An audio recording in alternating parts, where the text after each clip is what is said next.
The classroom where silence speaks louder than words. Have you ever wondered what would happen if the most dangerous students in a military academy were the ones who never said a word? Let me paint you a picture. I'm standing in front of a lecture hall packed with over 200 cadets from 17 different alien species. The air is thick with tension, not the good kind, but the kind that makes your skin crawl. I'm Instructor Vennick, and I've just made what might be the biggest mistake of my teaching career. I asked a simple question to 3 human students sitting in the back row. Why do you always stay so quiet during our tactical exercises? The silence that followed wasn't peaceful. It was a kind of silence that happens right before everything falls apart. The human in the center, Lieutenant Emma Voss, with her copper hair pulled back, looked at me with a smile that made every instinct in my body scream danger. "Do you really want to know, sir?" she asked, her tone dripping with politeness that felt almost threatening. Now, I've been teaching at the Galactic Military Academy for years. I've trained warriors from dozens of species. I've seen combat veterans who fought in over 40 campaigns. But something about that moment made even Commander Threll, my battle-hardened co-instructor, suddenly become very interested in his datapad. But I was committed. I asked the question, "Lieutenant, what happened next changed everything I thought I knew about warfare." Corporal Jake Morrison, sitting next to Emma, let out this sharp laugh, the kind that sounds less like amusement and more like a warning shot. "Sir, we keep quiet because our instructors usually can't handle what happens when we speak up." The third human, Private Devon Park, nodded slowly. "They asked us to stop making suggestions during simulations."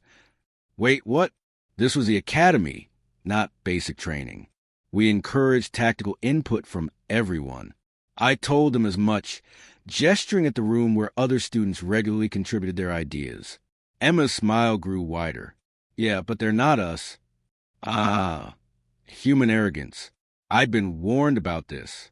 So I decided to put her in her place with some well-placed sarcasm. "Perhaps you'd like to explain what makes human tactical analysis so incredibly special that we poor instructors can't comprehend it?"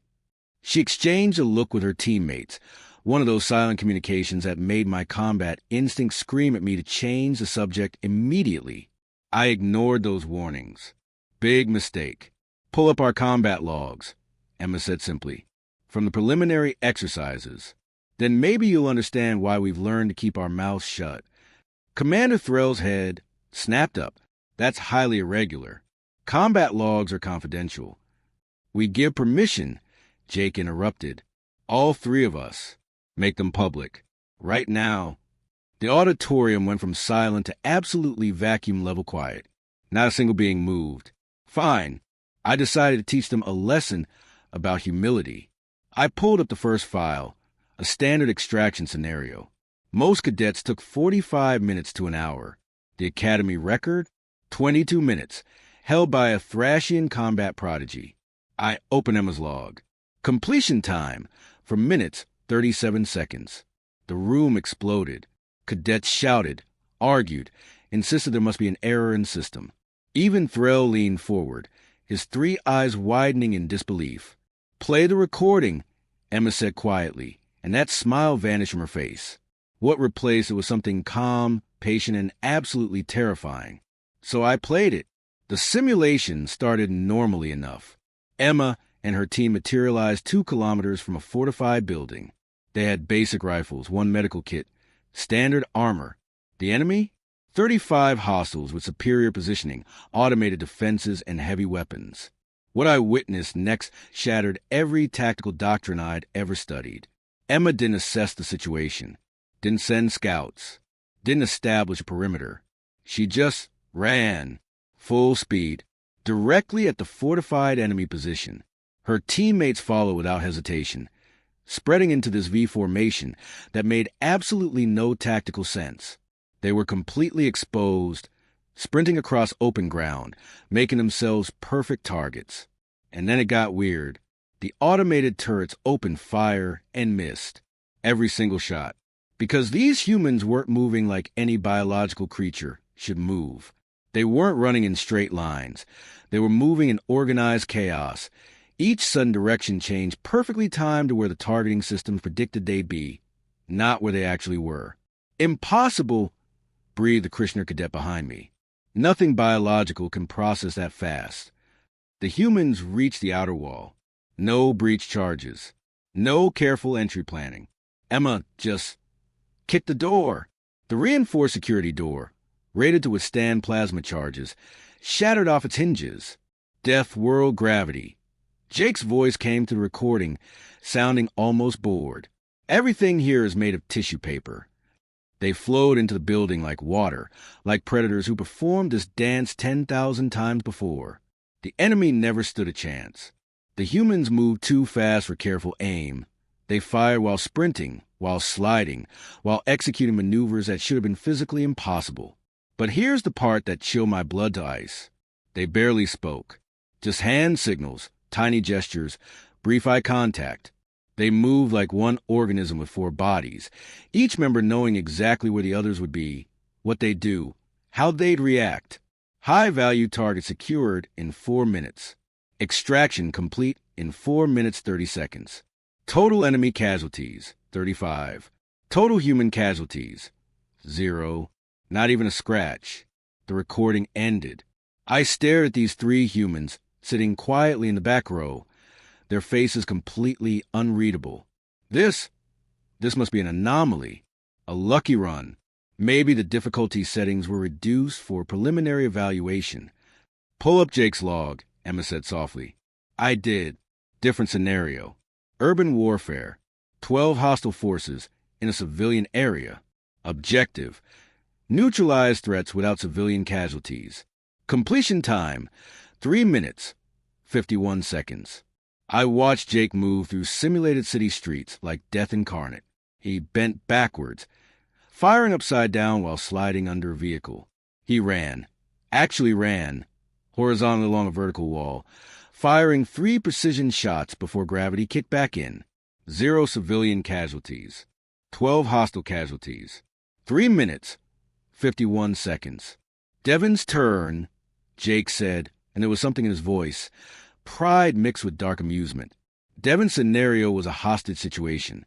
20 hostiles, 15 hostages, enclosed space, high risk of collateral damage. Completion time, 2 minutes, 14 seconds. He entered through a 3rd-story window, free climbing the exterior without equipment, dropped 9 meters into the room, landed silently, and before the first hostile could turn around, he'd already eliminated 6 targets with a knife. The recording showed him moving between enemies like a shadow. Each strike perfectly placed, each movement economically efficient. No wasted motion, no hesitation, no mercy. 20 hostiles down. Hostages secured and evacuating. Devin calmly walked out the front door, stepping over bodies.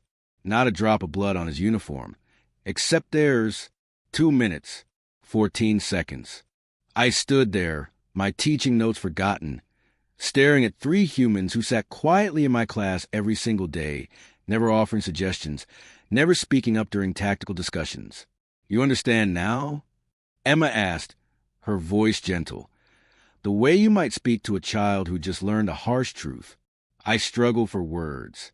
You've been sitting in my lectures about basic small unit tactics, about textbook flanking maneuvers, about standard breach procedures, and you 3. We try to help at first, Jake said, leaning back. First week of basic training. An instructor was teaching ambush response.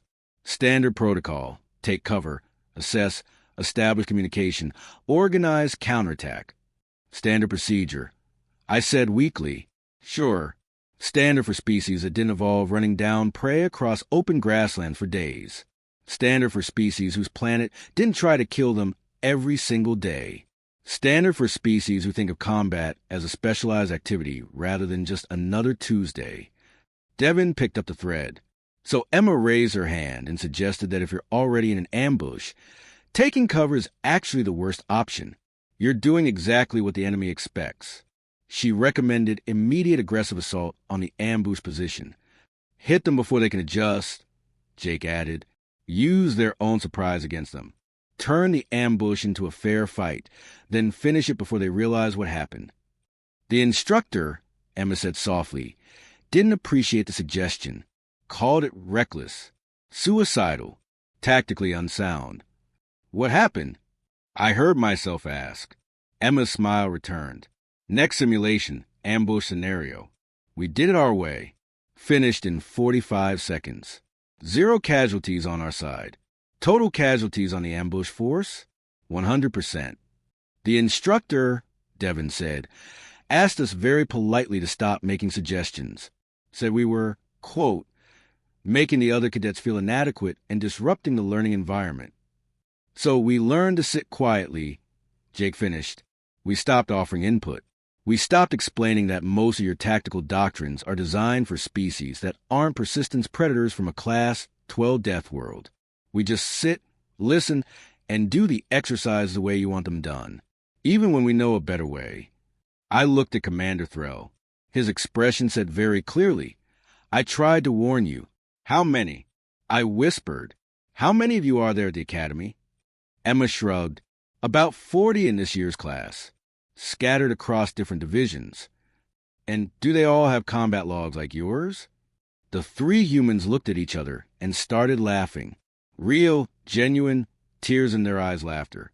Sir, Emma finally managed, we're the quiet ones, we're the careful ones. We're the ones who actually listen to instructions and try to follow your rules. That statement hung in the air like a bomb waiting to detonate. What? Threll asked, speaking for first time in 10 minutes. Do you mean by that? Jake wiped his eyes. There's a human in 6th Division, guy named Tommy Briggs. He got bored during a standard patrol simulation and decided to see if he could complete the objective while doing a handstand the entire time. He completed it. I said numbly, broke the course record. Devin confirmed. Did the whole thing upside down. Said it helped blood flow to his brain. Made him think better. Emma continued, clearly enjoying our expressions now. There's another human, Specialist Kira White. She got reprimanded for completing a stealth infiltration exercise too quickly. Instructor thought she cheated. So she did it again, slower, while playing music on her communication device. Loudly. Still completed it faster than any non-human cadet. Every single cadet in the lecture hall had abandoned any pretense of attention to the lesson. They were all leaning forward, listening. You want to know why we sit quietly?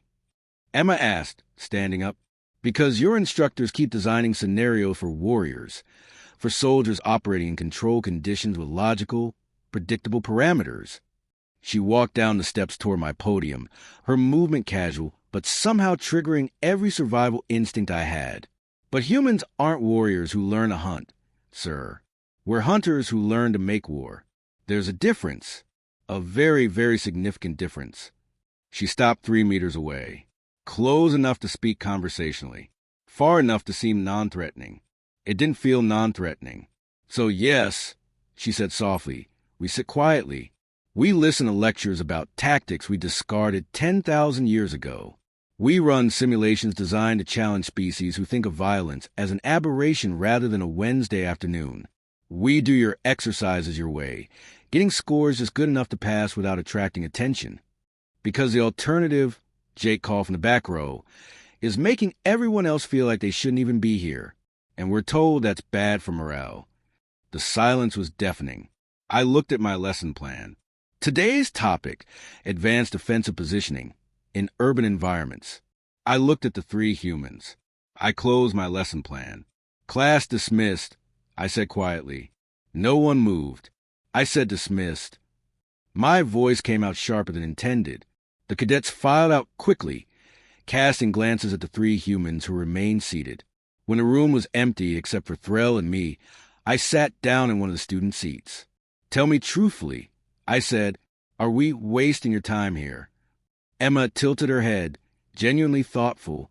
No, sir, you're not wasting our time. How can that possibly be true? Threll demanded. We just watched you 3 complete exercises in a fraction of the time with methods that render our entire curriculum apparently obsolete. What could we possibly teach you? Jake stood, stretching. His joints popped audibly, making me flinch.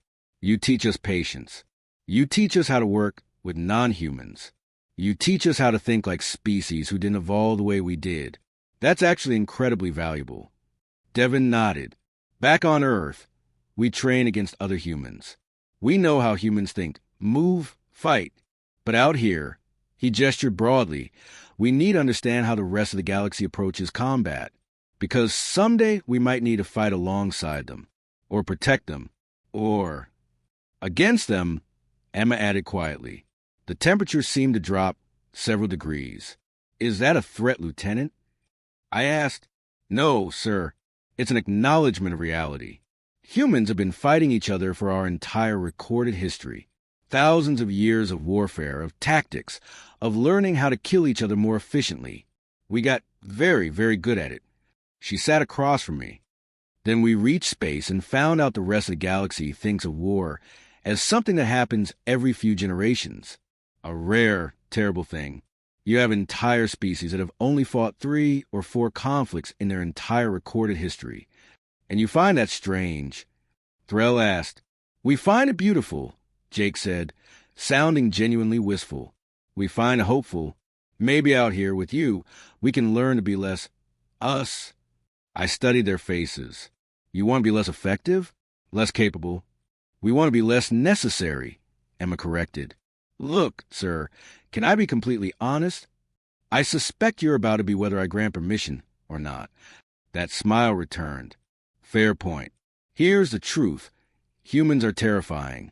We know this. We've known since the first time we met another spacefaring species, and they ran detailed analyses on our biology, history, psychology. Devin pulled up a holographic display. Do you know what the Galactic Council's initial assessment of humanity was?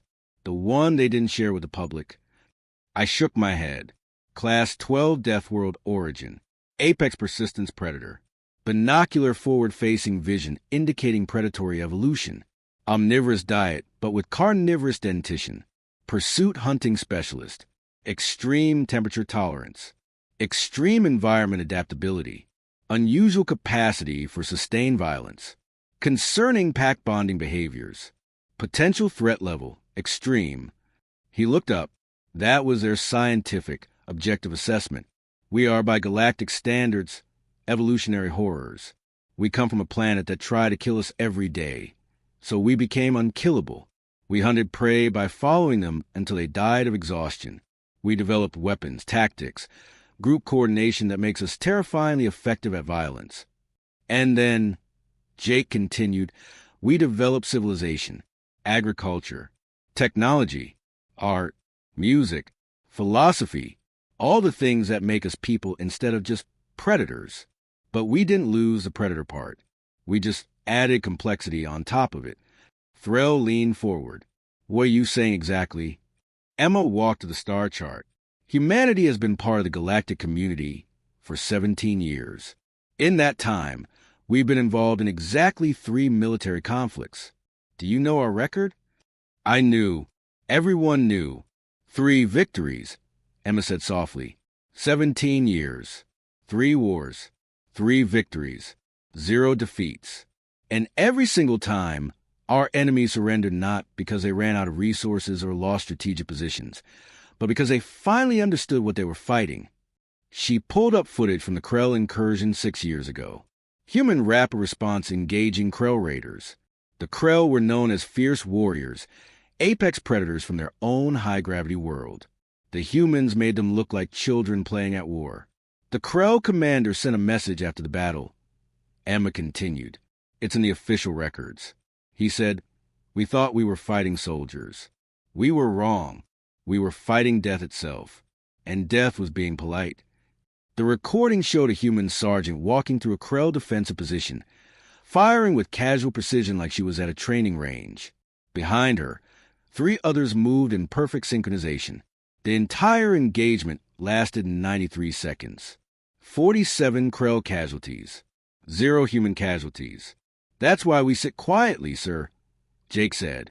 Because if we didn't, if we actually demonstrated what we're fully capable of, you'd stop seeing us as fellow cadets. You'd start seeing us as weapons, or threats, or monsters. I wanted to argue, but seeing their combat logs had already changed how I viewed them. They weren't students anymore. They were apex predators politely pretending to be house cats. So what do you want from us? I asked quietly. From this academy? Emma exchanged glances with her companions. We want you to prepare us for something other than combat. We already know combat. Humans have been doing combat since before we climbed down from the trees. What we don't know is how to exist in a galaxy where combat isn't the default answer to every problem. She gestured at the empty hall. Every other species here needs to learn how to fight, how to overcome peaceful natures, and become warriors when necessary. But humans, she laughed, but it wasn't happy. Humans need to learn the opposite. We need to learn how to not fight, how to show restraint, how to see problems that don't require violence to solve. Devin pulled up another file. There's a psychological study the council did. Classified, but we got access. It analyzed human combat decision-making compared to other species. The display showed comparative data. Most species take 15 to 40 seconds to decide whether combat is necessary. Humans average 3 seconds. 3. And that's slow, careful, trained military personnel. Civilian humans average about 5 seconds. You evolved to make threat assessments instantly, Threll said, understanding dawning. Your survival depended on it. Exactly, Devin confirmed. So, when you teach us standard tactical doctrine, you're not teaching us how to fight better. We have that mastered. You're teaching us how to slow down, how to think before acting, how to consider diplomatic options before defaulting to combat solutions. Jake pulled up next month's major exercise. Multi-species peacekeeping operation. Complex political situation. Multiple factions. The goal is maintaining stability while negotiating settlement. He highlighted human participation requirements. For non-human cadets, this is about crisis management under pressure. For human cadets, this is about learning to not solve the problem in 15 minutes with overwhelming force. Can you? I asked before I could stop myself. Solve it in 15 minutes? The three looked at each other. 12, Emma said simply. We ran the scenario during prep time. 12 minutes from deployment to complete resolution. How? Threll demanded. We identified faction leaders, isolated them from support structures, demonstrated overwhelming tactical superiority without harming anyone, and negotiated surrender terms from a position of absolute dominance. Jake recited like reading a grocery list. Standard rapid dominance doctrine. Shock and awe. But that's not peacekeeping, I protested. That's conquest. Exactly. Emma's voice rose with passion. That's exactly the problem. We know how to win.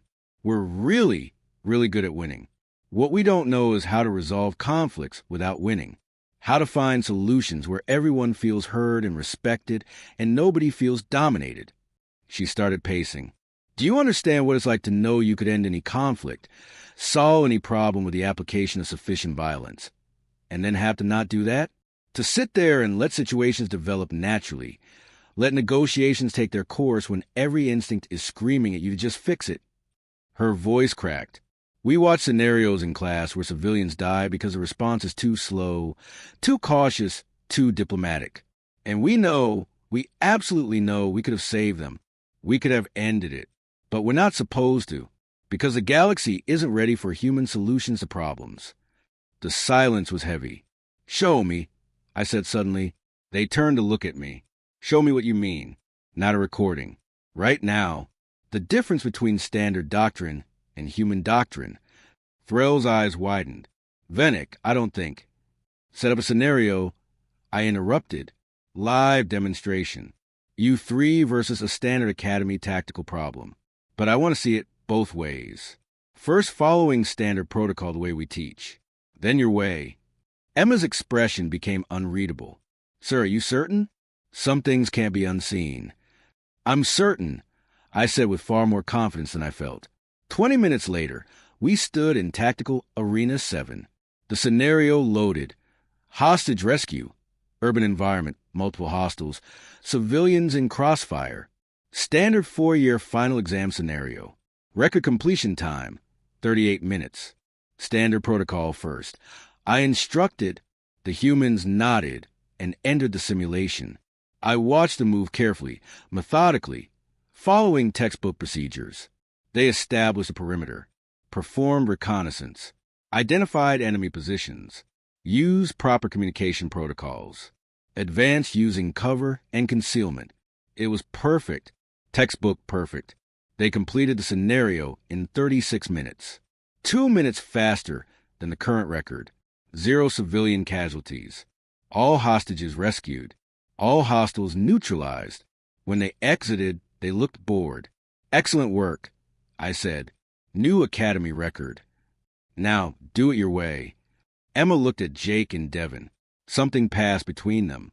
Recording only, sir, Emma said firmly. No live observation. You watch the playback. Why? Threll asked. Because if you watch it live, you'll try to stop us, Devin said quietly. And we don't want to have to disobey a direct order. That should have been my warning to end this. Instead, I agreed. The humans entered the simulation again. Same scenario, same parameters, same objective. I pulled up the observation screen. The timer started. The humans moved. I stopped breathing. They didn't advance tactically, didn't use cover, didn't perform reconnaissance. They became violence incarnate. Emma went through the front entrance, not breaching, not opening, just through. The door disintegrated under her shoulder. Hostiles in the entry area didn't even have time to raise weapons before she eliminated them, moving too fast for normal playback speed. Jake went up, literally up, scaled exterior wall, crashed through a third-story window.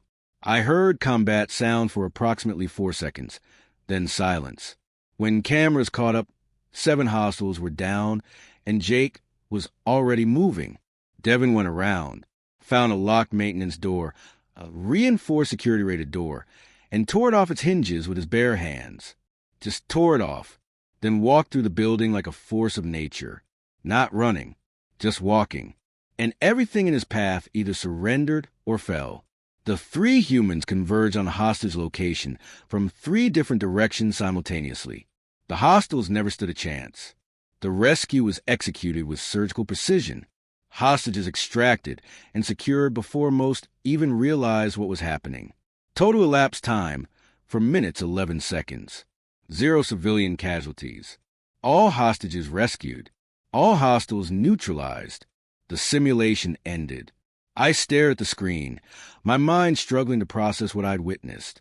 The humans emerged, not even breathing hard, and stood waiting for our response. How? Was all I could manage. That was us being careful, sir, Emma said softly. That was us following rules of engagement, avoiding collateral damage, prioritizing civilian safety. That was us showing restraint. Restraint, I repeated numbly. Yes, sir. If this was actual combat, real enemies, real stakes, and we didn't have to worry about civilian casualties or proportional response or rules of engagement. She paused. 2 minutes, maybe less. Threll had gone completely still. His 3 eyes fixed on the humans with an expression I'd never seen before. Awe, terror, maybe both. This is why we sit quietly in class, sir, Jake said, his voice gentle, almost apologetic. Because this is what we are. This is what humanity brings to the galaxy. And most days, the galaxy doesn't need this. The galaxy needs diplomats and engineers and scientists and peacekeepers. But you keep us in your schools anyway, Devin added. You train us in your tactics, your protocols, your doctrines. Not because you think you can make us better at violence. You can't, we have that mastered. You train us because you hope you can civilize us. Teach us to be part of something larger than ourselves. Emma stepped forward, and despite everything I had just seen, her expression was kind. So we sit quietly, sir. We listen to your lectures. We do your exercises your way, even when we know better approaches. We learn patience and restraint and cooperation. We learn to see our fellow students not as potential threats or competition, but as future comrades who we might fight beside. Or more importantly, who we might not have to fight at all. She smiled, genuine, warm, completely human. You asked if you're wasting our time. You're not. You're teaching us the most important lesson humanity has ever needed to learn. How to be part of a galaxy that chooses peace first and violence last. Instead of the other way around. I said quietly, understanding finally settling over me. Instead of the other way around, she agreed. We stood there in the tactical arena, 2 instructors and 3 humans, surrounded by technology designed to teach warfare to a galaxy that barely understood what real warfare meant. Your next class is in 20 minutes, Threll finally said, his voice rough. You should probably attend. The humans nodded and headed for the exit. At the door, Emma paused. Sir, one more thing. Yes, Lieutenant? Thank you for asking why we sit quietly. Most instructors never do. They just think we're lazy or unmotivated or maybe a little slow. Her smile turned slightly mischievous. It's nice to be understood, even if the understanding is a little terrifying. Then they were gone, 3 humans disappearing into the corridor, joining the flow of students heading to their next classes. Indistinguishable from any other cadets. Except now I knew better. Now I understood why they sat quietly. And honestly, I was grateful they did. Threll and I stood in silence for a long moment. We're not training them, he finally said. We're domesticating them. I considered that. No, we're channeling them, giving them purpose beyond destruction, showing them what they can protect instead of just what they can destroy. And if that fails? Threll asked, if humanity decides diplomacy is too slow, too inefficient, too uncertain? I thought about 3 humans completing a 36-minute scenario in 4 minutes. I thought about 40 humans scattered across the academy, all sitting quietly in classes, all holding back, all learning patience they didn't naturally possess. I thought about the billions of humans back on Earth and spreading across their colonies, all descendants of persistence predators from a world that tried to kill them every day. Then, I said quietly, the galaxy will learn very quickly why most species' nightmares don't have names or faces. They just have 2 forward-facing eyes and a patient smile. We left the tactical arena and returned to our duties, teaching warfare to species who needed to learn it, and teaching restraint to the one species that didn't. And in the back row of my next lecture, 3 humans sat quietly, taking notes, asking no questions, offering no suggestions, just learning to be still, learning to wait, learning to be anything other than what evolution made them. I no longer found it strange. I found it hopeful, because if they could learn that, maybe there was hope for all of us. So the next time you see someone sitting quietly, remember this: silence isn't always weakness. Sometimes it's simply strength waiting for permission to speak. If this story gave you chills, and I know it did, hit that like button.